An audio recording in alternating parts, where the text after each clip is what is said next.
Crédito, antecedentes, renda e garantia são os 4 elementos da análise de locatário. Você pega todas as informações com o detetive alude a preço de banana com um clique só, mas como que você analisa essas informações para chegar na conclusão? Beleza, esse cara é um bom pagador e esse cara aqui é um seu Madruga da vida. Mas a análise de locatário é só olhar o SPC ou o Serasa? Não, tem muito mais. Olha o tanto de informação aqui que você tem para olhar, pô. Você não quer um cliente que vai parar de pagar e te encher e te dar dor de cabeça, então você tem que fazer uma análise profunda, mas por outro lado também você não quer perder um bom locatário só porque ele não pagou uma conta da Vivo ali, entendeu? Mas o corretor é muito enrolado, blá blá blá. Pô, você fez lá uma puta visita incrível, um atendimento excepcional, ajudou o cliente a achar o imóvel dos sonhos dele para alugar, que atende todos os requerimentos para ele vir falar mal de você, só porque teve um pouquinho de trabalho na burocracia. Até que não tá tão errado assim se você tá mandando ele pro cartório e ficar levando documento da imobiliária, né? Mas eu vou te ensinar como que você faz para gratuitamente fazer esse processo totalmente digital e muito rápido pro teu cliente, de maneira que ele vai ficar, meu Deus, esse corretor aqui é outro nível de profissional, vai te indicar para Deus e o mundo aí. E até você que já analisou muito locatário na vida vai aprender um monte aqui com esse resumão, porque especialmente as informações ocultas, né, que é o que não é tradicional de se olhar, e você vai achar bem interessante. A gente juntou toda a nossa experiência, que a gente assessora aí por centenas de aluguéis todos os meses dos nossos clientes, mais a experiência do cara que, na minha opinião, é o maior expert em locação, que é o Rafael Ciero, para a gente conseguir fazer aqui para você super rápido, para você aprender de maneira que você vai chegar no final desse vídeo batendo no peito e falar assim: eu sei fazer uma análise de locatário incrível, que não só acaba com todos o seu Madruga, mas também consegue aprovar aquele bom cliente que esqueceu de pagar uma conta da Vivo, e o processo é tão incrível que o cliente vai falar assim: meu corretor é top. Existem dois tipos de pessoa, né? Primeiro, a pessoa de bem, a pessoa que, pô, não engana, quer o bem do outro, não quer descumprir os combinados, a pessoa que trata as coisas certas, que é a maioria das pessoas, inclusive. E o outro tipo de pessoa são as pessoas de má fé, que não se importam com o bem do outro, que, pô, querem ter vantagem, mesmo que seja a qualquer custo, e é essas pessoas que você não quer alugar, né? Então a análise, ela vai te dizer, dar um indicativo se a pessoa qual que ela é, né? Se ela tá de um lado ou se ela tá do outro. A pessoa que tem um score de crédito baixo, mas não tem nenhuma dívida, nenhum processo, essa pessoa é uma pessoa de bem que esqueceu de pagar a conta da Vivo, entendeu? Por isso que a análise é um negócio universal. Se o cara tem uma puta renda, mas já foi preso por tráfico de drogas lá em Rondônia, pô, eu não aprovo ele, pô. Depois a minha casa vira boca de fumo, aí o aluguel acaba, eu tô lá fazendo uma vistoria, tomo um pipoco na cabeça, e aí de graça, pô, tá maluco? Eu não fico nem triste porque eu vou estar deitado no chão já. Então a análise, ela tem 4 pilares. O primeiro é a renda, que é saber se o sujeito tem renda, se tem capital para arcar com o aluguel e os outros custos de vida que ele vai ter. O segundo é o crédito, saber se o sujeito é um bom pagador, se ele não é um cara que está com o nome sujo, endividado. O terceiro são os antecedentes, né, que é saber se o sujeito já foi preso, já foi despejado antes. E o quarto é a garantia, como que a pessoa prova para você que não vai descumprir o acordo. E aí você tem que olhar esses 4 elementos e vai ter uma análise universal da pessoa, né? Vamos lá, passo a passo. Vou falar assim: crédito e antecedente. Você foi lá, fez 20 visitas com o sujeito, gastou mais de 100 reais de gasolina, pô. Sem falar todo o tempo que você gastou pra chegar no final do negócio e o cara ser recusado porque, pô, tem um processo de ordem de despejo. Cara, você já tinha que ter visto isso antes mesmo da visita, entendeu? Faz essa análise de antecedente, faz a busca do cara antes mesmo de visitar. Então assim, beleza, pô, a análise de antecedente vai custar R$1, R$2 e a análise de crédito vai custar 8. Mas beleza, você tá gastando 100 reais de gasolina pra um cara que, pô, perdendo tempo também, que é a coisa mais valiosa que você tem, entendeu? Então, pô, já faz essa busca aqui antes mesmo, já vê se o cara vai valer a pena, e aí, pô, se vê que é um cara que vale a pena, cara, aí você investe muito, entendeu? Faz um puta atendimento, faz tudo, mas se não vale a pena, pô, nem visita com o cara, entendeu? Então vamos falar aqui de score de crédito, né? Esse aqui é o score do SPC. Da onde que vem esse score? Cara, existem uns comércios, eles fazem uma aliança ali, que sempre que você não paga alguma conta, ele vai, pô, negativa você no SPC, entendeu? Pra garantir que as pessoas vão pagar. E você pode ver que esse score aqui, ele vai de 0 até 1000. E aí, aqui, como você pode ver pela cor mesmo, a gente consegue saber se o cara, ele tá numa situação boa, média ou ruim, né? O vermelho é ruim, o amarelo é médio e o verde é bom. Esse score ele vai de 0 a 1000 e é mega intuitivo, né? Você pode ver se ele tá vermelho é ruim, se tá amarelo é mais ou menos, se tá verde, ele é um cara muito bom, sabe? Mas não basta só você olhar o score. Se o score for amarelo, mas não tiver nenhum protesto, não tiver nenhum débito, não tiver nenhum cheque devolvido, pode seguir com tranquilidade. Agora, se tá amarelo e tá cheio de pendência, pô, já é um puta sinal ruim, entendeu? Mas o que é melhor, o Serasa ou o SPC? Ou os dois? A diferença é que no Serasa vai acabar caindo quem não paga a fatura do cartão, a parcela do empréstimo no banco. O Serasa é o conjunto dos bancos lá, os bancos fizeram uma aliança e falaram assim, ó, quem vacilar aqui com a gente vai negativar o cara. Já o SPC, como eu falei antes, é a aliança do comércio, né? Onde, pô, se você não paga um comércio, ele vai negativar você. Só que o que acontece, cara? cara que é picareta, que o cara que tem aquele perfil ruim e tal, ele vai estar com o nome sujo nos dois, provavelmente, entendeu? Ou em nenhum. Então, pô, eu acho que pegar só um já resolve bem, mas se você quiser ser, pô, pra garantir mesmo, quiser pegar os dois, aí beleza, fica uma decisão sua, né? Aí um detalhe muito importante, especialmente para quando você está checando um fiador, é quantas vezes, ó, tá vendo esse número aqui? Quantas vezes ele foi consultado recentemente, né? Se o cara tiver muita consulta, tem uma grande chance de ser um fiador profissional. E você não quer aceitar esse de jeito nenhum. Eu vou falar um pouco mais pra frente porque que isso é mega perigoso, tá? Ó, aqui você consegue ver também o relacionamento pessoal do sujeito, né? Tem muita gente que a gente pega aqui que tem, sei lá, 60 relacionamentos pessoais. Isso é um sinal meio amarelo, porque é uma boa chance do cara ser um fiador profissional ou tá envolvido ali com alguma picaretagem. E essa informação também é muito legal para caso um dia o cara some do mapa por algum motivo, você consegue entrar em contato com a família dele. Você vai atrás do sujeito, acha que aconteceu, entendeu? Agora a parte mais importante aqui da análise de antecedente, que é a antecedente judicial. Pô, o sujeito foi preso porque matou um cara lá em Rondônia e você não viu porque você só consultou o tribunal do seu estado, ou de repente não consultou nenhum tribunal, entendeu? Pô, preço de banana, com um clique você pega aqui todos os processos, cara, em mais de 106 tribunais brasileiros. Ó, esse safado aqui que a gente tá olhando no exemplo, ele mora em São Paulo, mas ele tá ferrado lá em Minas Gerais, entendeu?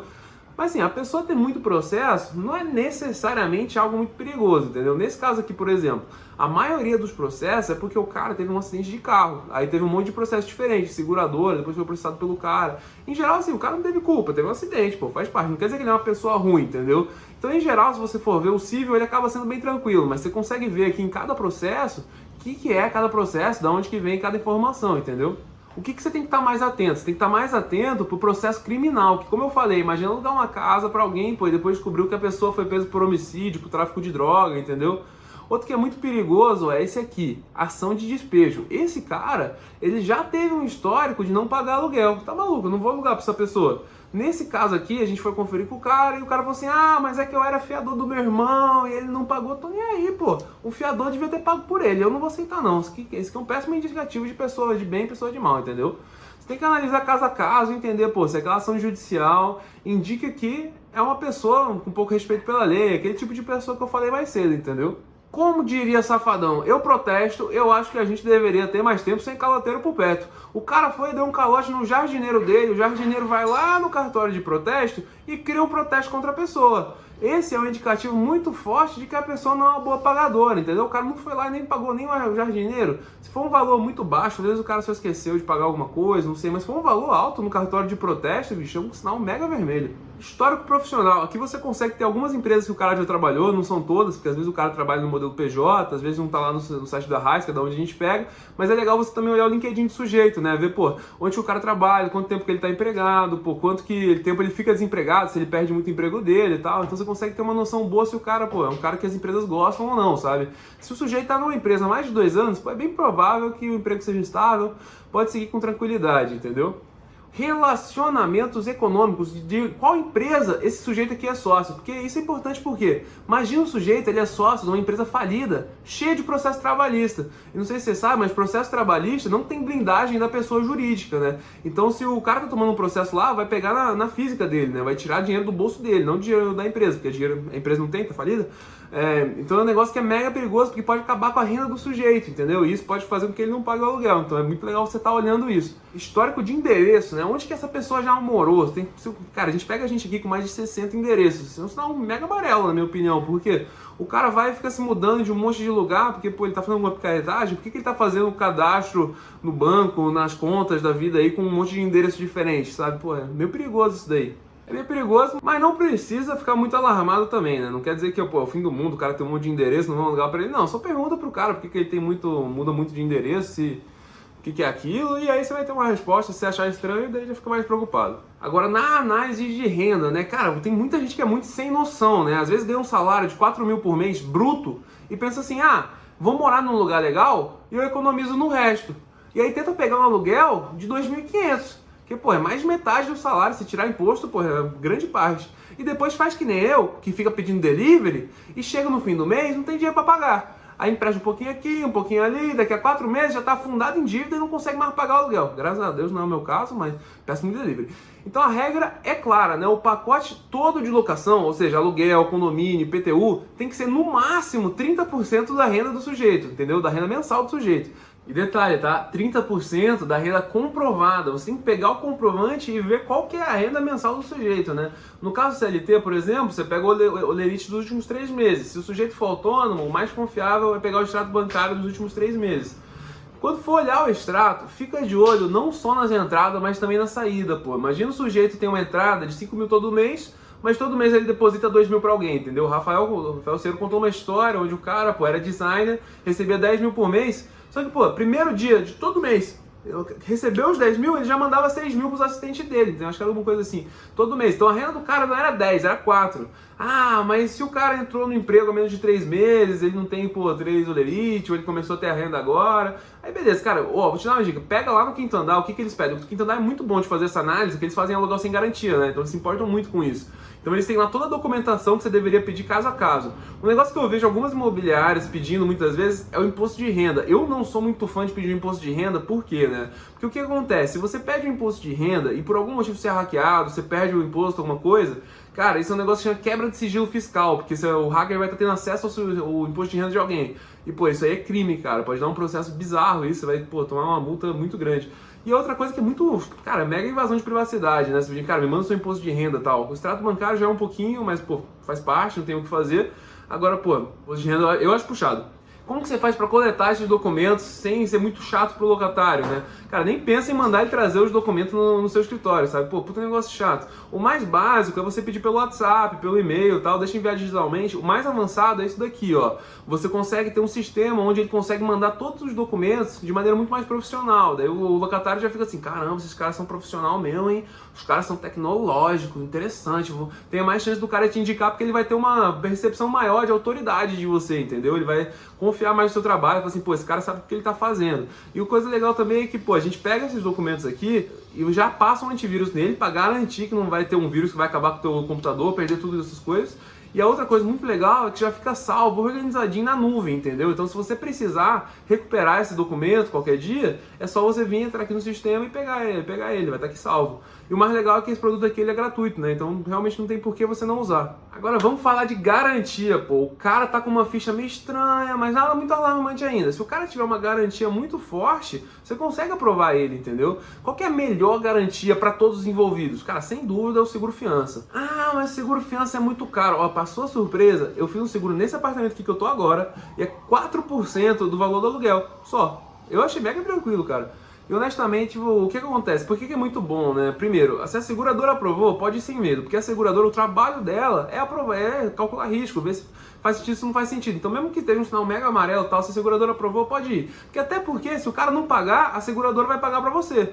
Então, pô, é problema dela, sabe? Vai ter aqueles 30 dias que entre o cara perceber que ele parou de pagar, né? Dá um mês de atraso. E até o proprietário receber, dá mais 30 dias. Então, às vezes, o proprietário passa um aperto e tal, mas, cara, qualquer outro método provavelmente seria bem pior, entendeu? Aluguel sem garantia, será que vale a pena? Pô, vale demais, na minha opinião, cara. Para começar, você pode usar isso para atrair uma pancada de cliente, né? Você pode usar isso no seu marketing. Você não vê o Quinto Andar fazendo isso? Hoje, a imobiliária mais valiosa do Brasil. Por que é legal, cara? Porque você não precisa oferecer isso para todo mundo. Você pode aprovar sem garantia só aquelas pessoas que têm uma ficha incrível, entendeu? Aquele funcionário público que, cara, tem uma renda 7 vezes maior, sei lá, e que você, pô, vê assim, cara, realmente essa pessoa tem muito pouca chance, ela não vai perder o emprego, pô, ela, cara, ganha muito mais do que vai pagar de aluguel. Essa pessoa você vai aprovar. E o resto das pessoas, você fala assim, cara, infelizmente no sem garantia eu não consegui te aprovar, mas, pô, a gente pode fazer essas opções aqui. Você vai apresentar as opções tradicionais para ela, entendeu? E a pessoa que conseguir alugar sem garantia, cara, essa pessoa, ela vai te amar profundamente, ela vai falar muito bem de você para todo mundo, porque a expectativa dela, quando tava alugando com uma imobiliária mais tradicional, era assim, cara, pô, vai ser um processo merda, tô ferrado e tal. E aí quando você vê, pô, foi um processo incrível. Então a pessoa ficou muito espantada que o processo foi bom, vai falar pra mãe, vai falar pra todo mundo que você é incrível. E outra coisa muito legal é que, pô, por conta da lei do inquilinato, se a pessoa é um aluguel sem garantia, por alguma aventura, alguma coisa que acontece, ele não paga o aluguel, pô, você consegue em 15 dias uma liminar de despejo na justiça. E se você não tivesse esse caso do sem garantia, chega a levar 1 ano, 2 anos para você conseguir despejar a pessoa, sabe? É um processo mega chato. Claro que você tem que avaliar se na tua região aí realmente os juízes estão dando a liminar, como é que tá, especialmente aí, pô, depois de pandemia e tudo mais, porque no fim das contas, pô, o juiz acaba que decide e tal e tudo mais. Esse inquilino tá meio estranho, já sei. Vou pedir um calção e um fiador, só pra garantir, sabe? seria uma ótima ideia, mas infelizmente isso é vedado pela lei do inquilinato, entendeu? Dependendo do juiz, chega a ser considerado como uma prática abusiva, o cara vai lá e anula as duas garantias. Então, duas garantias, nunca faça isso, cara. Se você não tiver confiante no sujeito, fala que você só aluga com seguro-fiança, ou um título de capitalização maior ali, de 6, 7 meses, que são modalidades que são mais garantidas, entendeu? Olha, eu até prefiro o fiador, que se o sujeito não pagar, aí tem o imóvel do fiador como garantia. Cuidado, cuidado, cuidado. Se o fiador só tiver um imóvel e morar nele, não é bem garantido não, porque é um bem de família e é empenhorável, então não é tão garantido assim. Apesar de o locatário odiar ter que fazer aluguel com o fiador, é a modalidade de garantia mais comum. Por quê? Porque é de graça. E por conta dessa empenhorabilidade, tem imobiliários que chegam a pedir um fiador com 2 imóveis na mesma cidade.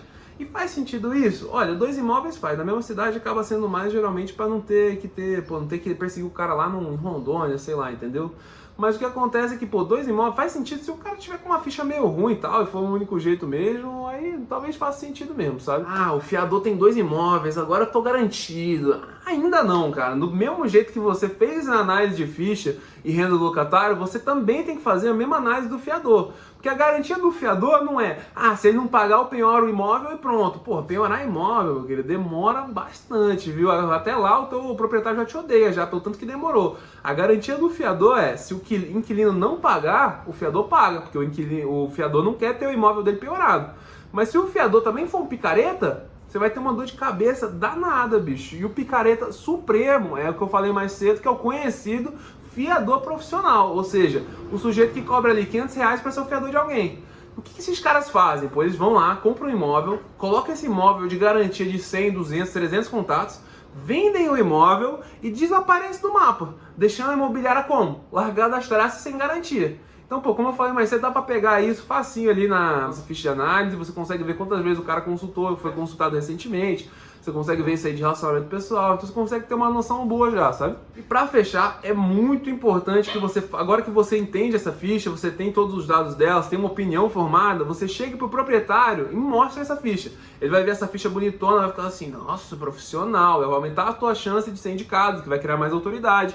E aí o que vai acontecer? Você tem que falar pra ele, minha opinião é essa aqui, essa daqui, por causa disso, eu acho que, a gente deveria alugar, eu acho que a gente não deveria alugar, eu acho que, cara, tem uma chance, ok, de essa pessoa ser um bom pagador, tem uma chance de ser um mau pagador, tem que dar a sua opinião, entendeu? E aí que o proprietário vai ver você com autoridade, uma pessoa que tem uma opinião legal, que fez uma pesquisa boa, e aí ele vai falar, cara, vamos alugar, não vamos procurar um outro, entendeu? Porque se ele tiver na mesma página que você, nessa decisão, não vai ter problema lá na frente. Porque o que acontece às vezes? O corretor vai, não faz análise bem feita, não mostra que fez uma boa análise para o proprietário, aí o inquilino vai, deixa de pagar, o proprietário faz o quê? Ele vai e processa o corretor por análise mal feita. Entendeu? E aí, o corretor vai ter que arcar com o custo do aluguel que não está sendo pago. Eu imagino que você não está querendo jogar sua comissão no lixo desse jeito, né? Então, para fechar, é isso. Se você gostou dessa análise, se inscreve no canal aí, dá uma curtida. E se você ficou alguma parte que você queria entender mais, que você queria entender mais a fundo, comenta aqui que a gente vai ajudar você, tá bom? Grande abraço!